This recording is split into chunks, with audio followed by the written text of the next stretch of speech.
ketika melihat alam Indonesia, alam pikir Indonesia atau apapun, melihat Pancasila, kita punya checklist dan checklist itu dikeluarkan oleh Barat. Kenapa tidak dilihat dari sudut pandang Darsan itu sendiri? Apakah bisa seperti itu? Dan yang kedua adalah tentang tadi saya sangat tergelitik dengan apa yang dikatakan oleh Pak Anan tentang applied filosofi. Apa filsafat itu bisa diaplikasikan? Kalau kata Mas Reza, membawakan transformasi. Saya setuju sekali dengan Pak Reza bahwa harus ada keberanian untuk meninggalkan sesuatu yang, menggunakan bahasa saya, sesuatu yang kadaluarsa. Harus terjadi revolusi dari waktu ke waktu, dan disitulah peran dari inteligensi kita. Dalam bahasa Sanskerta Pali disebut viveka, the faculty of discretion. Bukan to discriminate, tapi of discretion. Mana yang tepat, jadi bukan mana yang baik dan mana yang buruk, tapi mana yang tepat bagi saya. Air di kolam yang kotor itu baik untuk menumbuhkan bunga teratai. Baik untuk ikan-ikan di sana, diberikan air bersih, mungkin ikan-ikannya akan mati semuanya. Tapi tidak baik untuk saya. Jadi kita harus bisa memilah what is applicable at this point. Seperti yang dikatakan oleh Pak Reza tadi, saya setuju sekali. Kalau zaman dulu orang mau memburu binatang itu sebulan sekali, saya pasti ingat betul. Saya datang ke Bali itu pertama kali tahun 70-an sekian, dan saya tinggal di satu desa, di Tabanan. Tiba-tiba ada suara kulkul, ada suatu binatang, ada babi liar, babi hutan, yang masuk ke persawahan.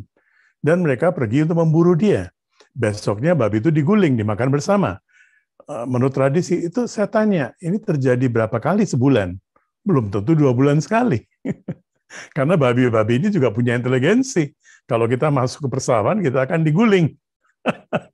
Jadi mereka juga menghindari.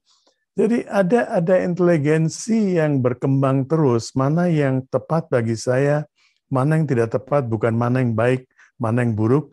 Apa yang tepat bagi saya hari ini, barangkali tidak tepat besok. Apa yang tepat besok, barangkali lusa tidak tepat lagi. Jadi ini yang disebut oleh Pak Reza tadi bahwa, saya lupa istilahnya Pak Reza, tapi sesuatu yang ongoing, bahwa maya. Iya, di dalam situ ada dualitas itu, dualitas yang essential. Dualitas yang essential yang kita harus gunakan selama kita masih berbadan. Dan itu bukan dualitas lagi, bahkan betul sekali ada sekian banyak bakteri dan sekian banyak macam-macam dalam tubuh kita itu. Setiap sel, triliunan miliar sel, triliunan sel cuma di otak saja, semuanya memiliki inteligensi sendiri dan semuanya itu kita harus manfaatkan. Tetapi di balik semuanya itu adalah satu kesatuan, sesuatu yang esensial sekali. Jadi yang kita butuhkan sekarang hari-hari adalah keberanian untuk melihat mana yang perlu ditransform, mana yang perlu dilestarikan, mana yang perlu ditinggalkan sama sekali, nggak bisa ditransform lagi. Jadi ada hal-hal yang kita harus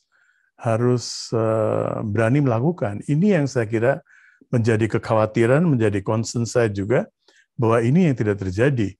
Guru Anan, tapi oke Pak. Tapi saya sepakat ya dengan Pak Haryadi ya. Saya jadi teringat ya bahwa yang penting adalah pertanyaannya ya. Apinya itu. Filsafat dimulai dari rasa ingin tahu ya, rasa kagum dan ingin tahu tentang alam semesta gitu ya.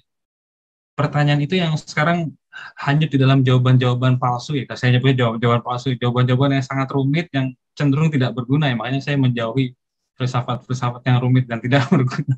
Saya lebih kembali ke pertanyaannya. Kebetulan saya ini kan praktisi Zen ya. Saya meditasi itu dengan pertanyaan, what is this ya? Siapa saya? What am I? Itu saya arahin ke dalam. What am I? Itu pertanyaannya saya pegang. Saya nggak jawab karena emang saya nggak bisa jawab. Saya nggak bisa jawab pertanyaan siapa saya gitu. Saya bisa kasih nama ya. Tapi nama kan pemberian bapak saya. Saya bisa ganti nama besok. Gender itu juga KTP. Terus apa lagi? Agama, bangsa itu semua dari KTP saya. Tapi siapa saya yang sebenarnya itu, dan memang bukan untuk dijawab. Pertanyaan itu sendiri yang bisa membawa perubahan. Dan saya sepakat sekali itu ya.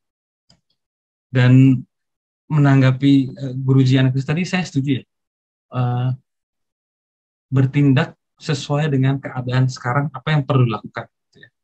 Mungkin kita harus berubah atau mungkin kita harus tetap. Gitu ya. Saya teringat kebijaksanaan Musashi ya, Zen Jepang. Gitu ya. Kan kita nggak boleh membunuh orang kalau dalam ajaran Buddha gitu. Tapi kalau dalam perang, nah jadi sebenarnya bukan ajarannya yang penting, tapi keadaan yang hidup, ya, living situation itu yang penting.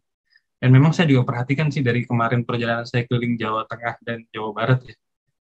Indonesia ini stuck ya, seperti kita nih nggak bergerak bersama gitu ya, nggak bergerak bersama perubahan zaman, seperti ada kebekuan tertentu yang memang harus dibongkar ya. Dan saya pikir ini tugas para filsuf di Filofest ini ya. Tugas tanggung jawab intelektual dan para orang-orang yang peduli lah untuk membongkar kebekuan bangsa ini ya, dalam hal cara berpikir, dalam hal berpolitik, dalam hal beragama. Jadi ya, itu tanggapan saya. Terima kasih.